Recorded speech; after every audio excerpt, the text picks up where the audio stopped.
శర్వానంద్ నటించిన ఒకే ఒక జీవితం విడుదలైన దాదాపు 2 ఏళ్లకు మనమే సినిమా రిలీజ్ అయింది. ఫ్యామిలీ ఎంటర్టైనర్గా తెరకెక్కిన ఈ సినిమాకు మిశ్రమ స్పందన లభిస్తోంది. ఇదిలా ఉంటే ఇంతకాలం ఆచితూచి సినిమాలు చేసిన శర్వానంద్ వివాహానంతరం వేగం పెంచాడు. ఇప్పుడు అతను నటిస్తున్న 2 సినిమాలు సెట్స్పై ఉన్నాయి. మనమే శర్వానంద్కు 35వ చిత్రం కాగా 36వ చిత్రాన్ని యువి క్రియేషన్స్ బ్యానర్లో చేస్తున్నాడు. శర్వానంద్కు ఓ రకంగా ఇది హోమ్ బ్యానర్. ఇందులోనే రన్ రాజా రన్, ఎక్స్ప్రెస్ రాజా, మహానుభావుడు వంటి హిట్స్ను అందుకున్నాడు. మాళవిక నాయర్ హీరోయిన్గా నటిస్తున్న ఈ మూవీని లోజర్ ఫేమ్ అభిలాష్ కంకర డైరెక్ట్ చేస్తున్నాడు. అలానే సామాజ వరగమన డైరెక్టర్ రామ్ అబ్బరాజుతో ఏకే ఎంటర్టైన్మెంట్స్ కోసం శర్వా మరో మూవీ చేస్తున్నాడు. ఇందులో సంయుక్త మీనన్ హీరోయిన్. కొత్త నటీనటులను, చిన్న చిత్రాల నిర్మాతలను ప్రోత్సహించడంలో విశ్వక్సేన్ ఎప్పుడూ ముందుంటాడు. ఎలాంటి భేషజాలకు పోకుండా వారి మూవీ ప్రమోషన్స్లో పాల్గొంటాడు. తాజాగా ఈ నెల 21న విడుదల కాబోతున్న పద్మవ్యూహంలో చక్రధారి మూవీ ట్రైలర్ను విశ్వక్సేన్ ఆవిష్కరించి చిత్ర బృందానికి శుభాకాంక్షలు అందించాడు. సినిమా నిర్మించి విడుదల చేయడం ఓ సాహసంగా మారిపోయిన ఈ రోజుల్లో నిర్మాత కెఓ రామరాజుకు విజయం దక్కాలనే ఆకాంక్షను విశ్వక్సేన్ వ్యక్తం చేశారు. ప్రవీణ్ రాజ్ కుమార్ హీరోగా, శశికా టిక్కో, అశూరెడ్డి హీరోయిన్లుగా నటించిన ఈ సినిమాను రాయలసీమ నేపథ్యంలో తెరకెక్కించారు. ఈ మూవీని సంజయ్ రెడ్డి బంగారపు డైరెక్ట్ చేశారు. బాలీవుడ్ కండలవీరుడు సల్మాన్ ఖాన్ మంచి నటుడే కాదు, చక్కటి పెయింటర్ కూడా.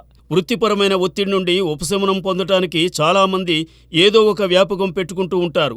అలా సల్మాన్ ఖాన్ ఎంతో కాలంగా పెయింటింగ్స్ వేస్తూ స్వాంతన పొందుతున్నారు. ఇంతకాలం తన చిత్రకళ గురించి పెద్దంతగా బయట మాట్లాడిన సల్మాన్ ఖాన్ ఇప్పుడు వాటిని వేలం వేయడానికి ముందుకొచ్చారు.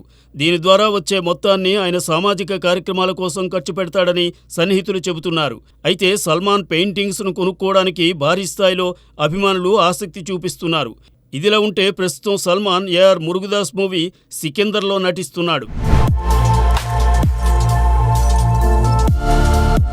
అంతర్జాతీయ స్థాయిలో సినిమాలకు అవార్డులు ఇవ్వడమే కాదు, సినిమా రంగం పట్ల మక్కువ కలిగిన యువతను వారికి సంబంధించిన శాఖలో తీర్చిదిద్దే పని కూడా ఆస్కార్ అకాడమీ చేస్తుంటుంది. అందులో భాగంగా గోల్డ్ రైజింగ్ అనే ప్రోగ్రాం నిర్వహిస్తోంది. భారతదేశానికి చెందిన లేడీ సినిమాటోగ్రఫర్ నేత్ర గురూజీకి ఇందులో పాల్గొనే ఛాన్స్ దక్కింది. కొన్నేళ్ల క్రితం సినిమాటోగ్రఫీ మాస్టర్స్ చేసేందుకు నేత్ర లాస్ ఏంజల్స్కు వెళ్ళింది. అక్కడ ఆమె రూపొందించిన జాస్మిన్ ఫ్లవర్స్ అనే షార్ట్ ఫిల్మ్ పలు అవార్డులను గెలుచుకుంది. దాంతో ఆమె టాలెంట్ను గుర్తించిన అకాడమీ టీమ్ గోల్డ్ రైజింగ్ ప్రోగ్రాంకు ఎంపిక చేసింది. దీని ద్వారా 2 నెలల పాటు అకాడమీ నేతృత్వంలో ఆమె ప్రొఫెషనల్స్ దగ్గర టెక్నిక్స్ నేర్చుకోవచ్చు. ఇప్పటికే పలు చిత్రాల్లో నటించిన చాందినీ చౌదరికి మంచి గుర్తింపు మాత్రం కలర్ ఫోటోతో వచ్చింది. ఆ తర్వాత కూడా సినిమాలు, వెబ్ సిరీసుల్లో చాందినీ చౌదరి నటించింది. ఇప్పటికే ఈ ఏడాది ఆమె నటించిన గామి సినిమా విడుదలై విమర్శకుల ప్రశంసలు పొందింది. అయితే ఆమె నటించిన 2 సినిమాలు ఈ శుక్రవారం జనం ముందుకు రాబోతున్నాయి. గత నెలలో రావాల్సిన మ్యూజిక్ షాప్ మూర్తి సినిమాను జూన్ 14కి వాయిదా వేశారు.